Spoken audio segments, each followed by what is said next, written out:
महिमा मल्लिका के कैबिन के बाहर खड़ी होकर मन ही मन सोच रही थी। झूठ तो बोल दिया, लेकिन अब इस झूठ से निकलूं कैसे? इतने में उसका फोन बज उठा।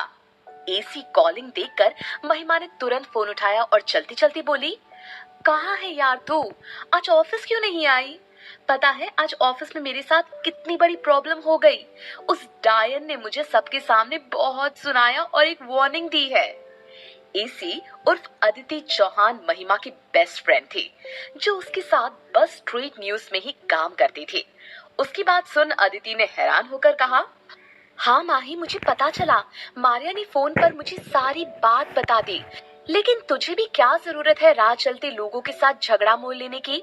वो तो चले गए, लेकिन उनकी वजह से तेरी लाइफ में तो प्रॉब्लम आ गई ना। उसकी बात अभी खत्म भी नहीं हुई थी कि महिमा बोल पड़ी, अच्छा लेक्चर देना बंद कर और मुझे बता अब मैं क्या करूं? उस डायन ने तो ठकराल साहब तक से चैलेंज कर दिया है। मिस्टर रायसिंह के इंटरव्यू के लिए क्या करूं यार? मुझे ऐसा लग रहा है कि अभी ये धरती फट जाए और मैं इसमें समा जाऊं। बस बस ड्रामा बंद कर और तू टेंशन मत ले, मैं कुछ करती हूँ। फिलहाल मैं सीएम सर की न्यूज कवर करने आई हुई हूँ, बाद में कॉल करती हूँ, बाय। बोलकर उसने फोन कट कर दिया। उस वक्त राय सिंह हाउस में इंद्रजीत और रीमा रजत और अमित के साथ डाइनिंग टेबल पर मौजूद थे।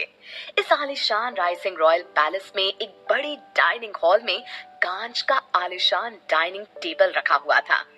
टेबल पर हर तरह की डिश रखी हुई थी और चारों ओर उनके सर्वेंट्स यूनिफॉर्म में उनके लिए खाना सर्व कर रहे थे। तभी रीमा ने उन सर्वेंट्स की ओर देखकर कहा, आप लोग रहने दीजिए, मेरा बेटा 1 महीने बाद घर आया है, आज खाना मैं सर्व कर लूंगी। ओके मैडम बोलकर सारे नौकर वहां से चले गए। रीमा ने सभी को खाना सर्व किया और रजत के पास जाकर उसे खीर की कटोरी देते हुए बोली, बेटा खीर खा ले, तेरे लिए मैंने बनाई है। तुझे मेरे हाथों की खीर बहुत पसंद है ना? कहते हुए उन्होंने खीर की कटोरी उस प्लेट पर रख दी। ये देख अमित बीच में बोला, मुझे तो कभी कभी ऐसा लगता है कि माँ बाबा मुझे कचरे के ढेर से उठाकर लाए हैं। तभी तो सारा प्यार हमेशा सिर्फ बड़े भैया के लिए ही होता है, जैसे हम तो कुछ है ही नहीं। बोलकर वो झूठ मूठ का गुस्सा होने का नाटक करने लगा। उसकी बात सुनकर रीमा हंसती हुई बोली, अरे तू टेंशन क्यों लेता है? देख तेरी पसंद का भी मैंने बनाया है, फ्रूट कस्टर्ड। कहते हुए उन्होंने उसकी प्लेट में फ्रूट कस्टर्ड की कटोरी रख दी। इंद्रजीत रजत की ओर देखकर बोला, मैंने सुना है कि अब तुम दुबई में हमारी ब्रांच खोलने वाले हो। उसकी बात बीच में ही काटते हुए रीमा बोली, खाने की टेबल पर ऐसी कोई बात नहीं होगी, सभी शांति से खाना खाएंगे और कुछ नहीं। कहते हुए उन्होंने इंद्रजीत की ओर देखा तो वो बस मुस्कुरा दिए। लंच करने की कुछ देर बाद रजत अपने स्टडी रूम में लैपटॉप पर कुछ काम कर रहा था। वो काम में काफी बिजी था। तभी उसकी बचपन की दोस्त शनाया वहां पहुंची।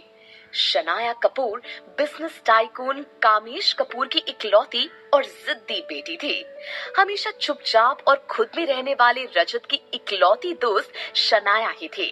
रजत को काम करते देख वो उसके पास जाकर बोली, राज तुम आते ही काम में लग गए। कहते हुए वो उसकी सामने वाली चेयर पर जाकर बैठ गई। वो मुस्कुराते हुए बोला, कैसी हो? मैं बिल्कुल ठीक हूँ और मैं तुम्हें यहाँ से ले जाने आई हूँ, चलो फटाफट रेडी हो जाओ। कहते हुए शनाया चेयर से उठकर खड़ी हो गई और रजत का हाथ पकड़ उसे भी उठाने लगी। रजत उसे रोकते हुए बोला, पर जाना कहाँ है? शनाया थोड़ा इतराते हुए बोली, अरे शनाया कपूर के बेस्ट फ्रेंड रजत राय सिंह ने न्यूयॉर्क बिजनेस में अपनी धाक जमाई है, तो शनाया का इतना हक तो बनता है ना कि आज वो अपनी दोस्त के साथ पार्टी करे। तो चलो फटाफट से रेडी हो जाओ और हाँ सुनो प्लीज ना, अपनी बोरिंग कपड़े मत पहनना, हम द स्ट्रीट क्लब जा रहे हैं, वहाँ का क्राउड बहुत यंग और हैपनिंग होता है, so please wear some bright colours. इस पर रजत ने मुंह फेरते हुए कहा, तुम्हें पता है ना यार, आई हेट पार्टी। वो उसे समझाते हुए बोली, मिस्टर बिजनेस टाइकून, काम के साथ साथ लाइफ में एंजॉयमेंट की बहुत जरूरत होती है, वरना 25 की एज में तुम 52 के दिखने लगोगे। हरकतें तो करने भी लगे हो। वहां बीएसएन चैनल के ऑफिस में महिमा अब भी अपनी डेस्क पर बैठी अपनी वार्निंग के बारे में ही सोच रही थी। उसे बार बार मलिका का चेहरा याद आ रहा था और साथ ही उसकी बातें भी। उसने खुद से बात करते हुए कहा, ओ माय गॉड, अब मैं क्या करूं? इस बार तो बहुत बुरा फंस चुकी हूँ। वो सोच ही रही थी कि उसके पास विशाल पहुंचा और बोला, माही, तुम्हारे लिए एक गुड न्यूज है। ये सुनकर भी उसके चेहरे पर कोई एक्साइटमेंट नहीं थी। आज का दिन इतना मनहूस है, अब तुम मेरे लिए कौन सी गुड न्यूज लेकर आए हो? बोलकर वो लैपटॉप पर कुछ देखने लगी। विशाल उसके पास रखी चेयर पर आकर बैठते हुए बोला, माही, एक शख्स है जो हमारी मदद कर सकता है। उसकी बात सुनकर महिमा ने सवालिया नजरों से उसकी ओर देखा और उसके आगे लगी। तब भी विशाल ने उसे बताया, अब तुम अपना मूड जल्दी से ठीक करो और चलो मेरे साथ, क्योंकि वो शख्स हमें द स्ट्रीट क्लब में मिलेगा।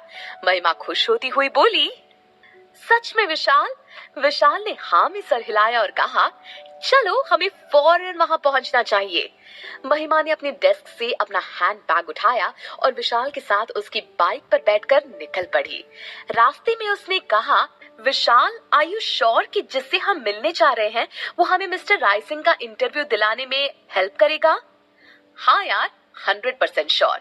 उसका नाम राजीव है। उसका इंश्योरेंस का काम है।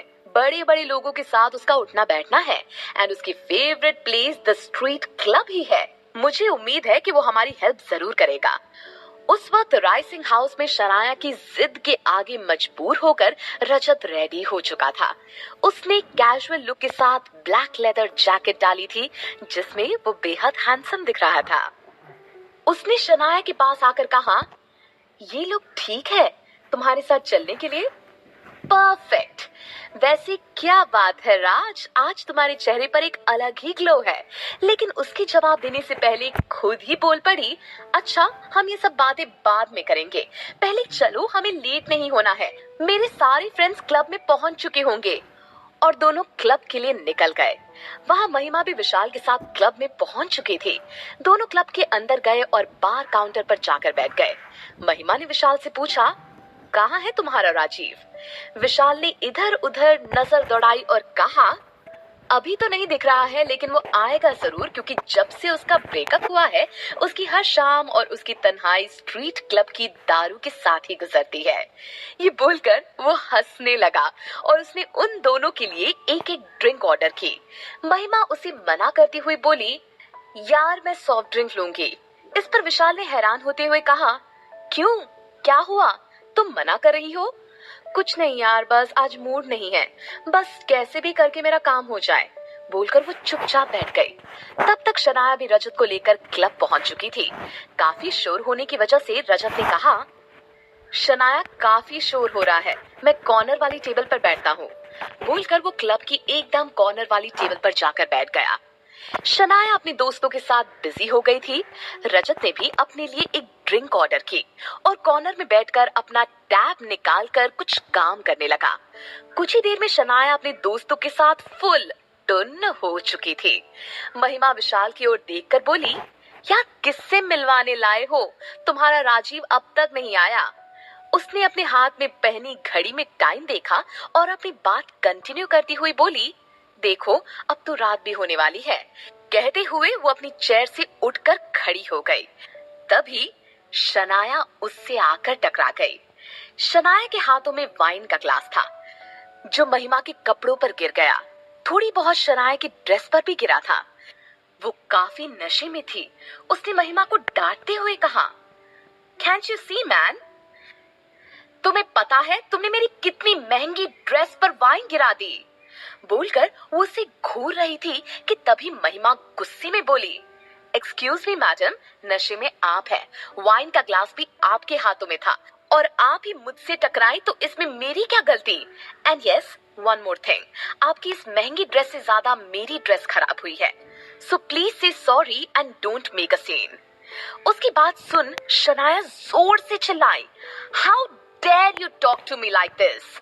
ये बोलते हुए उसकी आवाज काफी तेज हो चुकी थी, जिसे सुनकर म्यूजिक बंद कर दिया गया और वहां मौजूद सारे लड़के लड़कियां उन दोनों के पास चारों तरफ आकर खड़े हो गए। रजत तक भी उनकी आवाज गई। वो शनाया के पास जा ही रहा था कि तभी उसकी नजर महिमा पर पड़ी और उसके कदम वहीं रुक गए। वो दूर से ही उसे नोटिस कर रहा था। महिमा सार्कास्टिकली मुस्कुराती हुई बोली, क्यों मैडम, आपसे किस तरह बात की जानी चाहिए थी? प्लीज आप ही सिखा दीजिए। उसका ये एटीट्यूड देख शनाया ने अपना आपा खो दिया और बोली, तुम्हें पता भी है तुम शनाया कपूर से सवाल कर रही हो? तब तक विशाल जो वॉशरूम गया हुआ था वो वापस आया और ये लड़ाई देख महिमा को समझाते हुए बोला, महिमा, हमें इन लोगों से झगड़ा नहीं करना है, चलो हम यहाँ से निकलते हैं। उसकी बात सुनकर शनाया महिमा से बोली, तुम्हारा दोस्त बहुत समझदार है, यहाँ से निकल जाने में ही तुम्हारी भलाई है, लेकिन हाँ, मुझे बगैर सॉरी बोले तुम यहाँ से नहीं जा सकती। इस पर महिमा ने उसे उंगली दिखाते हुए कहा, काश आपके पापा आपको पैसे के साथ साथ थोड़ी तमीज भी सिखा देते तो आपकी इस खूबसूरती में चार चांद लग जाते। आपका झूठा ईगो, ये शो ऑफ वाला एटीट्यूड और आपकी बात करने का तरीका ही साबित करता है कि आप कौन हैं। इससे ज्यादा जानने में मुझे कोई इंटरेस्ट नहीं है। उसकी बात सुनकर शनाया ने उसे थप्पड़ लगाने के लिए अपना हाथ उठाया। महिमा ने उसका हाथ पकड़कर कहा, ओ मैडम, मैं मानती हूँ आप बहुत पैसे वाले घर से हैं, लेकिन आप ये मत भूलिए कि ये पैसा आपके डैड का है। आप सिर्फ इन पैसों पर ऐश करती हैं। और हाँ, आप बहुत बड़ी गलतफहमी में हैं कि पैसे से आप सब कुछ खरीद सकती हैं। कुछ चीजें बिकाऊ नहीं होती। मेरा सॉरी भी बिकाऊ नहीं है। वैसे मैं भी इतनी भारी भरकम बातें किसे समझा रही हूँ? आप तो इन सब वर्ड्स की मीनिंग भी नहीं जानती होंगी ना? बोलकर महिमा उसे घूर रही थी। दूर बैठा रजत उसे अभी भी नोटिस कर रहा था। वो मन ही मन सोचने लगा, आखिर कौन है ये लड़की? क्यों इसकी हर बात मुझे अच्छी लगती है? Miss non stop. और वो मुस्कुराकर उसकी ओर देखने लगा। महिमा की बातों ने शनाया की बोलती बंद कर दी थी। वो गुस्से से अपना दांत पीस रही थी। तभी महिमा ने विशाल की ओर देखा और कहा, अब चलो विशाल, मुझे लगता है आज मैडम के लिए लेक्चर कुछ ज्यादा ही हो गया। और दोनों क्लब से बाहर निकल गए। आज उसकी बातें सुनकर रजत और भी ज्यादा इम्प्रेस हो गया था।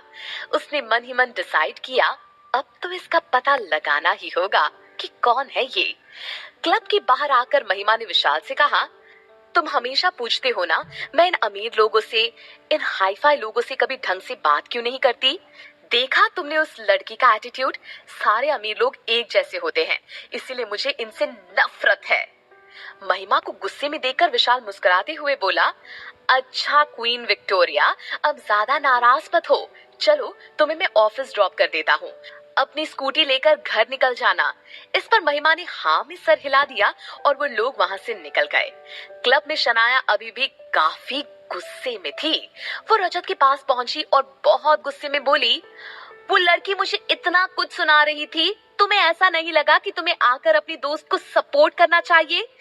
रजत अनजान बनते हुए बोला, रियली? कौन? एक्चुअली मैं इम्पोर्टेंट मेल चेक कर रहा था। उसकी ये बात सुनकर शनाया मुंह फेर कर बैठ गई।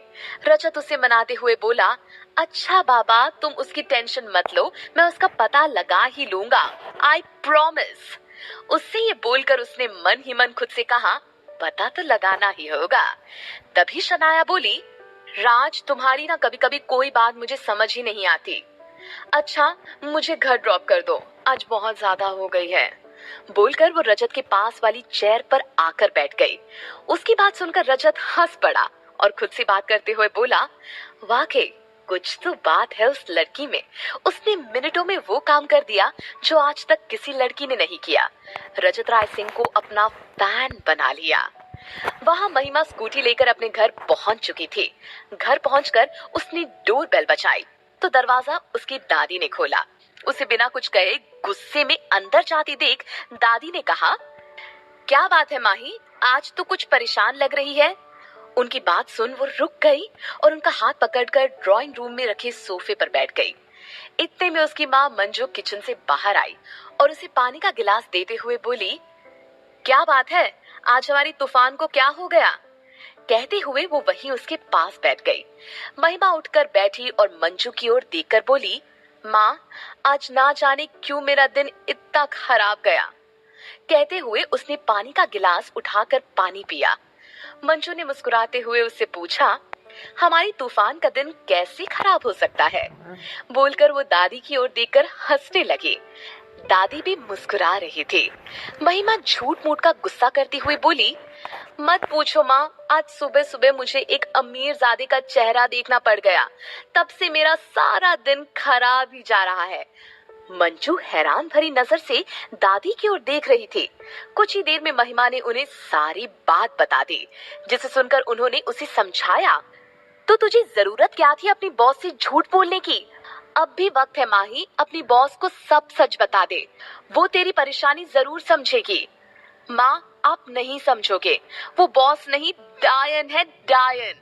अगर उसे सच बताया तो मुझे खा जाएगी। तभी दादी उसे समझाते हुए बोली, बेटे ऐसे नहीं बोलते। दादी, आप उससे मिलोगे ना, तब मुझे बताना कि उस पर मल्लिका नाम ज्यादा सूट करता है या फिर मेरा दिया हुआ डायन। ये बोलती हुई वो गुस्से में अपने रूम में चली गई। वहां रजत शनाया को उसके घर ड्रॉप करने गया था। उसे ड्रॉप करने के बाद वो अपने घर के लिए निकल गया। उसे बार बार महिमा का चेहरा और उसकी बातें याद आ रही थी। उसने डिसाइड तो कर लिया था कि वो उसे ढूंढ लेगा, पर उसे समझ नहीं आ रहा था कि आखिर उसे ढूंढा कैसे जाए।